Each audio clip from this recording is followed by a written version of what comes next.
Hi every one, ഞാനിവിടെ എടുക്കാൻ പോകുന്ന ടോപ്പിക് സോഫ്റ്റ്വെയർ പ്രൊജക്റ്റ് മാനേജ്മെൻറ്റിനെ കുറിച്ചാണ്. ഇതിൽ തന്നെ planning and scheduling, staffing and group working and people capability maturity model, ഇത്രയാണ് ഞാൻ എടുക്കാൻ പോകുന്നത്. ഇതിൽ ഫസ്റ്റ് സോഫ്റ്റ്വെയർ പ്രൊജക്റ്റ് മാനേജ്മെൻറ്റിനെ കുറിച്ചാണ് പറയുന്നത്. സോഫ്റ്റ്വെയർ പ്രൊജക്റ്റ് മാനേജ്മെൻറ്റ് ഇതിനെ ചുരുക്കി നമ്മൾ SPM എന്ന് പറയും. പ്രോജക്റ്റ് എന്ന് പറഞ്ഞു കഴിഞ്ഞാൽ നമ്മളിപ്പം സെറ്റ് ഓഫ് ഇൻപുട്സ് കൊടുക്കും, അതിൽ നമുക്കൊരു കറക്റ്റ് റിസൾട്ട് തരണം, അതാണ് ഔട്ട്പുട്ട്. ഈ ഒരു മെത്തേഡിനെയാണ് പ്രോജക്റ്റ് എന്ന് പറയുന്നത്. പ്രോജക്റ്റ്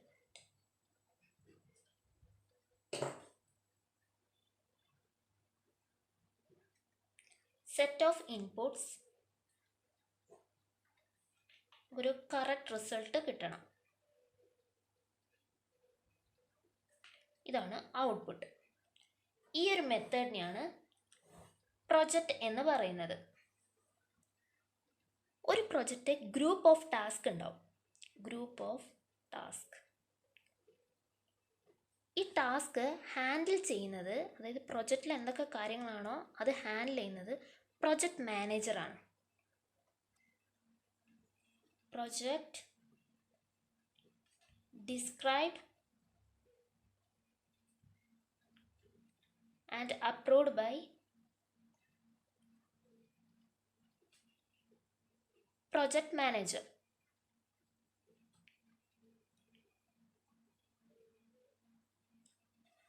ഒരു പ്രൊജക്റ്റ് ഹാൻഡിൽ ചെയ്യുക ഒരു പേഴ്സൺ ആവാം, അതോ അതിൽ കൂടുതലാവാം, മേ ബി 100 വരെ പോകും. ഇതിൽ പ്രൊജക്റ്റ് മാനേജർ എന്ന് പറഞ്ഞാൽ project manager is a character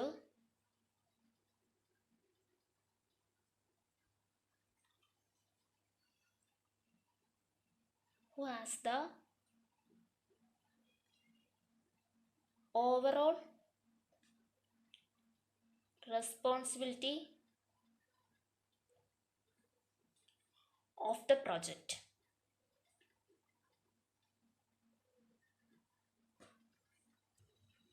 ഇതിൽ SPM എന്ന് പറഞ്ഞാൽ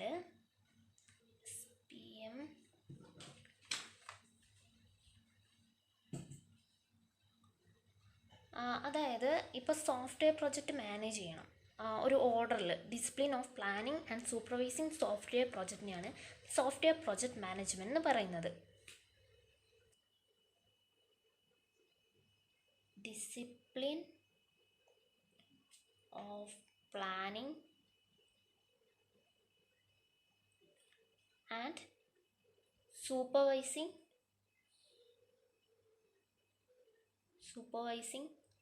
software projects.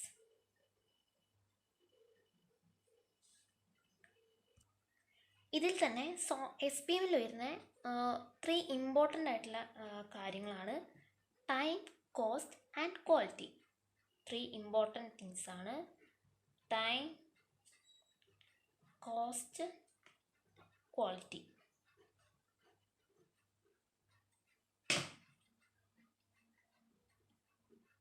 Important in SPM.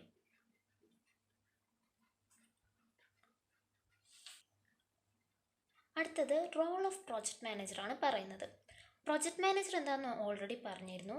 Responsibility of the project എല്ലാം ചെയ്യുന്ന ഒരു ക്യാരക്ടറിനെയാണ് നമ്മൾ പ്രോജക്റ്റ് മാനേജർ എന്ന് പറയുന്നത്. So role of project manager consider ചെയ്യുന്ന 3 എണ്ണമായിട്ടാണ്. ഒന്ന് leader, second medium, third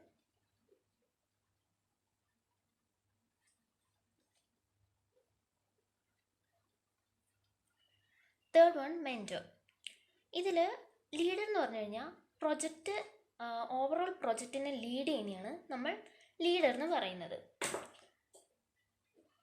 overall project lead. Medium എന്ന് പറഞ്ഞു കഴിഞ്ഞാൽ ഇപ്പോൾ ക്ലയൻറ്റും ഒരു കമ്മ്യൂണിക്കേഷൻ വേണം, ക്ലയൻറ്റായിട്ട് കമ്മ്യൂണിക്കേഷൻ വേണം. അതുപോലെ തന്നെ പ്രൊജക്റ്റ് മെമ്പേഴ്സ് ആരൊക്കെയാണോ അവരായിട്ടൊരു കമ്മ്യൂണിക്കേഷൻ വേണം. അതിനെയാണ് നമ്മൾ മീഡിയം എന്ന് പറയുന്നത്. സോ പ്രൊജക്റ്റ് മാനേജറാണ് മീഡിയ ആയിട്ട്. Communication between clients and team members. Mentor എന്ന് പറഞ്ഞു കഴിഞ്ഞാൽ ഇപ്പോൾ പ്രൊജക്റ്റ് മാനേജർ ഗൈഡ് കൊടുക്കണം. അതായത് എന്തൊക്കെ കാര്യങ്ങളാണ് ചെയ്യേണ്ടത് ഓരോ സ്റ്റെപ്പ് ബൈ സ്റ്റെപ്പായിട്ട് പറഞ്ഞു കൊടുക്കണം എന്തൊക്കെയാണ് ചെയ്യേണ്ടതെന്ന്. ഈ ഒരു മെത്തേഡിനെയാണ് മെൻറ്റർ എന്ന് പറയുന്നത്. Guide, team, step by step. So ഇത് മൂന്നാണ് ഇമ്പോർട്ടൻ്റ് ആയിട്ട് റോൾ ഓഫ് പ്രോജക്റ്റ് മാനേജറിൽ വരുന്നത്.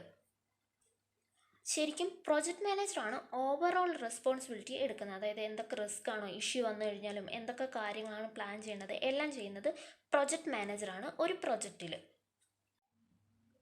So next aspects of SPM ആണ് പറയുന്നത്. അതിൽ first planning, second one execution, third one monitoring and fourth one control. So ഇതാണ് ആസ്പെക്ട്സ് ഓഫ് SPM. സോ ഇത്രയേ ഉള്ളൂ സോഫ്റ്റ്വെയർ പ്രോജക്റ്റ് മാനേജറിനെ കുറിച്ച്. ആദ്യം പ്രോജക്റ്റ് എന്താണെന്ന് പറഞ്ഞു, പിന്നെ പ്രോജക്റ്റ് മാനേജർ, ദെൻ എന്തൊക്കെയാണ് ഇമ്പോർട്ടൻ്റ് ആയിട്ട് വരുന്നത്. ഇത്രയേ ഉള്ളൂ SPM എന്ന് പറഞ്ഞു കഴിഞ്ഞാൽ. ഇനി നെക്സ്റ്റ് പ്ലാനിങ് ആൻഡ് ഷെഡ്യൂളിംഗ് ആണ് പറയാൻ പോകുന്നത്. പ്ലാനിങ് ആൻഡ് ഷെഡ്യൂളിംഗ് എന്ന് പറഞ്ഞാൽ SPMൽ തന്നെ ഒരു കോയിനിലെ രണ്ട് വശങ്ങളെയാണ് നമ്മൾ പ്ലാനിങ് ആൻഡ് ഷെഡ്യൂളിംഗ് എന്ന് പറയുന്നത്. ഇതിൽ പ്ലാനിങ് എന്ന് പറഞ്ഞു കഴിഞ്ഞാൽ അതായത് നമുക്ക് എന്തൊക്കെ കാര്യങ്ങളാണ് ചെയ്യേണ്ടത് ഒരു ഓർഡർ കീപ്പ് ചെയ്തിട്ടായിരിക്കും ചെയ്യുക, അതിനെയാണ് പ്ലാനിങ് എന്ന് പറയുന്നത്. പക്ഷേ ഷെഡ്യൂളിംഗ് എന്ന് പറഞ്ഞു കഴിഞ്ഞാൽ ഇപ്പോൾ നമുക്കൊരു കാര്യം ചെയ്ത് തീർക്കണ്ടാവും പ്രൊജക്റ്റിൽ, അതിനെ നമ്മൾ അതിൻ്റെ ഒരു ടൈമും പറഞ്ഞിട്ടുണ്ടാവും, ഒരു ബഡ്ജറ്റും പറഞ്ഞിട്ടുണ്ടാവും. ആ ഒരു മെത്തേഡിനെയാണ് നമ്മൾ പ്രൊജക്റ്റ് ഷെഡ്യൂളിംഗ് എന്ന് പറയുന്നത്. അതായത് ടൈമും ബഡ്ജറ്റിലും എസ്റ്റിമേറ്റ് ചെയ്യുന്ന മെത്തേഡിനെയാണ് ഷെഡ്യൂളിംഗ് എന്ന് പറയുന്നത്.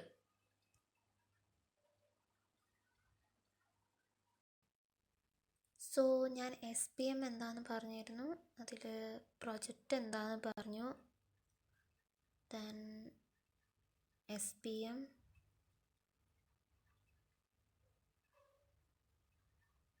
പിന്നെ important methods and time, cost, quality SPMൽ വരുന്ന. അതിൽ പ്രൊജക്റ്റ് മാനേജർ എന്താണെന്ന് പറഞ്ഞിരുന്നു. പ്രൊജക്റ്റ് മാനേജറിൻ്റെ റോള് ലീഡർ, മീഡിയം, മീറ്റർ, പിന്നെ responsibility of a project manager, then aspects പറഞ്ഞു. സോ ഞാനിപ്പോൾ പറഞ്ഞുകൊണ്ടിരിക്കുന്ന പ്ലാനിങ്ങും ഷെഡ്യൂളിങ്ങിനെ കുറിച്ചാണ്. പ്ലാനിങ്ങും ഷെഡ്യൂൾ പറഞ്ഞു. അതിൽ പ്ലാനിങ് എന്ന് പറഞ്ഞു കഴിഞ്ഞാൽ നമ്മളൊരു ഓർഡർ ചൂസ് ചെയ്യും, പ്രൊജക്റ്റ് ചെയ്ത് തീർക്കേണ്ട ഒരു മെത്തേഡിലായിരിക്കും നമ്മൾ പ്രൊജക്റ്റ് ചെയ്ത് തീർക്കുക. ഷെഡ്യൂളിംഗ് എന്ന് പറഞ്ഞു കഴിഞ്ഞാൽ എന്തൊക്കെ കാര്യങ്ങളാണ് ചെയ്യേണ്ടത് ആ ഒരു മെത്തേഡിൽ നമ്മൾ ബഡ്ജറ്റും ടൈമെല്ലാം നോക്കി ചെയ്യും, പ്രൊജക്റ്റ് ചെയ്ത് തീർക്കും. അതിനാണ് പ്രൊജക്റ്റ് ഷെഡ്യൂളിംഗ് എന്ന് പറയുന്നത്. പിന്നെ the basics of project planning is the entire project and likely project scheduling focusing only on the project related task. Project planning എന്ന് വെച്ച് കഴിഞ്ഞാൽ എല്ലാ കാര്യങ്ങളും ശ്രദ്ധിക്കും, പക്ഷേ പ്രൊജക്റ്റ് ഷെഡ്യൂളിംഗ് ഫോക്കസ് ചെയ്യുക പ്രൊജക്റ്റ് റിലേറ്റഡ് ടാസ്കിലായിരിക്കും. അതായത് എന്തൊക്കെ കാര്യങ്ങളാണ് ചെയ്യേണ്ടത് അതിൽ മാത്രമായിരിക്കും ഫോക്കസ് ചെയ്യുന്നത്. ദെൻ പ്രൊജക്റ്റ് പ്ലാനിങ് ഫേസസ് ആണ് രണ്ടെണ്ണം ഉണ്ട് ഇമ്പോർട്ടൻ്റ് ആയിട്ട്. Developing a project to make it ready for investment. ഒരു പ്രൊജക്റ്റ് കംപ്ലീറ്റ് ആക്കി ഉണ്ടാക്കിയതിന് ശേഷം അത് ഇൻവെസ്റ്റ് ചെയ്യാൻ റെഡിയാണോ നോക്കും. Second, determines the jobs or task required to attain project objectives. എന്തൊക്കെ കാര്യങ്ങളാണോ വേണ്ടത് ആ ടാസ്ക് ചെയ്ത് തീർക്കാൻ വേണ്ടി ആ പ്രൊജക്റ്റിന് എന്തൊക്കെയാണോ വേണ്ടത് അതിലായിരിക്കും ഫോക്കസ് ചെയ്യുന്നത്. Then stages of project planning ആണ്. സോ ഇതിൽ സ്റ്റെപ്പ് 1 എന്താണെന്ന് വെച്ച് കഴിഞ്ഞാൽ identify the key project sponsors and stakeholders to determine the basics of project scope, budget and time frame for project execution. First of all ഇതിൻ്റെ sponsors അതുപോലെ പാർട്ട്നേഴ്സൊക്കെ എത്രത്തോളം ഈ പ്രൊജക്റ്റിന് എത്രത്തോളം സ്കോപ്പ് ഉണ്ട്, പിന്നെ എത്രത്തോളം ബഡ്ജറ്റ് കോസ്റ്റ് എത്രത്തോളമാണ് വേണ്ടത്, ടൈം നീഡഡ് പ്രൊജക്റ്റ് എക്സിക്യൂട്ട് ചെയ്യാൻ വേണ്ടി അതായിരിക്കും ആദ്യം നോക്കുന്നത്. രണ്ടാമത് നോക്കുന്നത് upon enlisting the stakeholder requirements, prioritizing or setting project objectives. അതായത് ഒരു ഓർഡർ കൊടുക്കും പ്രൊജക്റ്റ് പ്ലാൻ ചെയ്യുന്നതിൻ്റെ അക്കോർഡിംഗ് ടു ദ പ്രയോറിറ്റി, ഏതിനാണോ പ്രയോറിറ്റി ബേസിലായിരിക്കും ഓർഡർ കൊടുക്കുക പ്രൊജക്റ്റ് പ്ലാനിങ് ചെയ്യുന്നത്. Then third one, identifying the project deliverables required to attain the project objectives. അതായത് project deliver ചെയ്യുന്നതിന് നമുക്ക് ആ പ്രൊജക്റ്റിൽ എന്താണോ ഒബ്ജക്റ്റീവ്സ് വേണ്ടത് അത് ഡെലിവർ ചെയ്യുക. Identifying the project deliverables required to attain the project objectives. Then fourth one, creating the project schedule. അത് next ടോപ്പിക്കിൽ പറയുന്നതാണ്, creating the project schedule. Then fifth step, identify the project risk if any and develop suitable migration plans. ഇപ്പോൾ പ്രൊജക്റ്റിൽ എന്തെങ്കിലും റിസ്ക്കോ എന്തെങ്കിലും ഉണ്ടെങ്കിൽ അത് solve ചെയ്യാനുള്ളൊരു പ്ലാനും നോക്കും. Then sixth one, communicating and presenting the project plan to stakeholders. ഈ പ്രൊജക്റ്റ് ആർക്കാണോ വേണ്ടത്, ഏത് ക്ലയൻറ്റിനാണോ വേണ്ടത്, അപ്പോൾ അവർക്ക് നല്ല രീതിയിൽ തന്നെ ഡിസ്ക്രൈബ് ചെയ്ത് പ്രൊജക്റ്റ് കൊടുക്കും. ദെൻ ഇത്രയും കാര്യങ്ങളാണ് പ്രൊജക്റ്റ് പ്ലാനിങ്ങിലുള്ളത്. So next, benefits of project planning: route map, resource estimation, documentation of customer requirement etcetera. Project പ്ലാനിങ്ങിൻ്റെ ബെനിഫിറ്റ്സ് ആണ്, അതൊരു ഓർഡർ ഉണ്ടാവും, റൂട്ട് മാപ്പ് ഒരു ഓർഡർ കീപ്പ് ചെയ്യും, റിസോഴ്സ് എസ്റ്റിമേഷൻ എന്തൊക്കെയാണ് വേണ്ടത് അതെല്ലാം നോക്കും, പിന്നെ ഡോക്യുമെൻറ്റേഷൻ ഓഫ് കസ്റ്റമർ റിക്വയർമെൻറ്റ് കസ്റ്റമേഴ്സിന് എന്തൊക്കെയാണ് വേണ്ടത് അതും നോക്കും. ദെൻ നെക്സ്റ്റ് പ്രൊജക്റ്റ് ഷെഡ്യൂളിംഗ് ആണ്. Project scheduling phase refers to estimation of human resource and material requests at every stage of project and approximate calculate time to complete each of these tasks. അതിലാദ്യം നോക്കുന്നത് ഓരോ സ്റ്റേജിൽ, അതായത് project members എന്ന് പറയുമ്പോൾ കുറേ പേരുണ്ടാവും, ഓരോരുത്തർക്ക് ടാസ്ക് സബ് ടാസ്ക് ആയിട്ട് കൊടുക്കും. ഈ ഓരോ സബ് ടാസ്കിന് ഇത്ര ടൈം ഉണ്ടാവും, അപ്പോൾ കാൽക്കുലേറ്റ് ചെയ്യും ഓരോ ടാസ്കിന്, ഈച്ച് ടാസ്കിന് കാൽക്കുലേറ്റ് ടൈം, അപ്രോക്സിമേറ്റ് കാൽക്കുലേറ്റ് ടൈമും ഉണ്ടാവും. Then next, indicates the start and end date of each project task and logical connectivity among various project tasks or activities. ഓരോ പ്രൊജക്റ്റ് ടാസ്കിനെ ഡിവൈഡ് ചെയ്യുമ്പോൾ അപ്പോൾ ഓരോ ഇതിന് സ്റ്റാർട്ട് ഡേറ്റും എൻഡിങ് ഡേറ്റും നോക്കും. Then various project task or activities. Then അടുത്തത് സ്റ്റേജസ് ആണ് പ്രൊജക്റ്റ് ഷെഡ്യൂളിൽ പറയുന്നത്.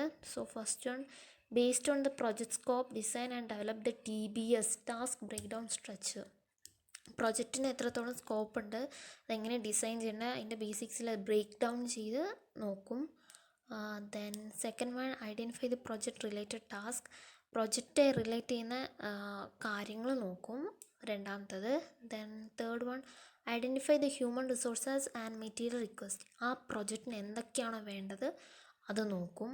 Then evaluate the approximate time required for each and every task, ഓരോ ടാസ്കിന് ഞാൻ പറഞ്ഞിരുന്നു ഓൾറെഡി സബ് ടാസ്ക്കായി ഡിവൈഡ് ചെയ്യും. ആ ടാസ്കിന് എത്രത്തോളം ടൈം വേണം, ആ സബ് ടാസ്കിന് എത്രത്തോളം ടൈം വേണം നോക്കും.